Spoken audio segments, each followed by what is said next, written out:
Hello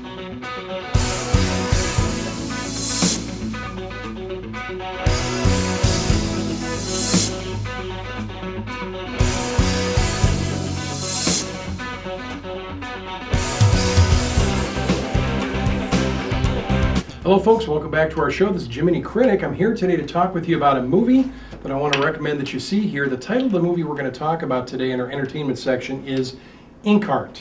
Inkheart is the name of the movie, and I know it's kind of a weird title. I thought the same thing myself when I went to the screening. I don't know much about the background of this except that this movie is made from a book and a story that's come out in the recent days. And basically, Inkheart is the title of a book. This movie basically, I guess you could say in a roundabout way, is about books. The movie comes to us from Warner Brothers New Line Cinema. It's rated PG, so it's a good film for the family, and I'll explain a little bit later about watch out for the little guys, but it's a good family movie. It's about 105 minutes long, and it's directed by Ian Softly, who brought us the movie The Skeleton Key. Maybe some of you are familiar with that, kind of a horror story, scary story drama in 2005. And a Kevin Spacey movie called K-Pax way back in 2001. Ian directed that as well. So he's the director of this film. And the stars of this film are Brendan Fraser, most of you are familiar with him, Paul Bettany, an up-and-coming actor, Helen Mirren, famous actress, has a good role in this movie. This movie also stars Andy Serkis, and I know there's Lord of the Rings fans out there like I am. If you can remember, he's the guy who gave the physical characteristics to the creature, the animated creature, CGI creature Gollum in the Lord of the Rings movie, as well as vocalizing that very scratchy, scary, throaty voice. He plays a bad guy in this movie, and it's a lot of fun to watch him work as a real-life person in this particular movie. This movie also has kind of a newcomer to cinema, to us here in the U.S., Eliza Bennett, and she plays Maggie, Moe's daughter. Brendan Fraser's name in this movie is Moe Folkart. And the basic idea behind Inkheart is this.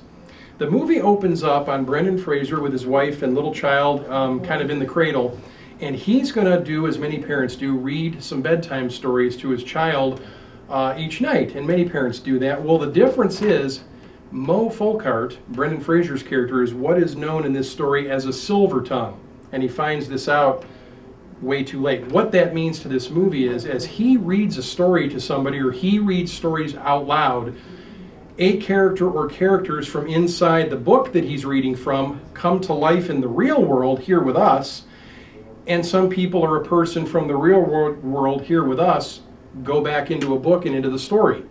And he doesn't realize this too late. So in the beginning of the movie, as he's reading with his daughter and his wife, guess what? All of a sudden, the wife disappears, and other people appear, and he starts to realize this is because of his ability as a silver tongue to make this happen anytime he reads out loud. So basically the premise of this movie is, and then we pick up the story from when the little girl's a baby to when she's 12 years old, and we realize he and the daughter have been traveling around the world, and he has never yet revealed to his daughter, who's now 12 years old, what happened to mom. She just knows that she's gone. She's never been in her life. It's a sad story as far as she can tell, but she's never been given any details. So the story is taking place. He's been traveling the world because this Inkheart book that he was reading out of got lost, and he has to read out of the same story in order to bring the wife back, and he's been searching the world for this book.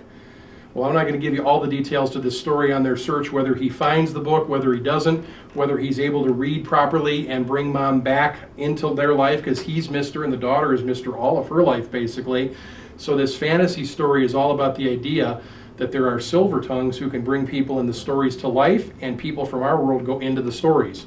A lot of really neat scenes with this movie. I enjoyed it much more than I thought I would. I was at a preview with a bunch of families and young children, and they seemed to really be into the story.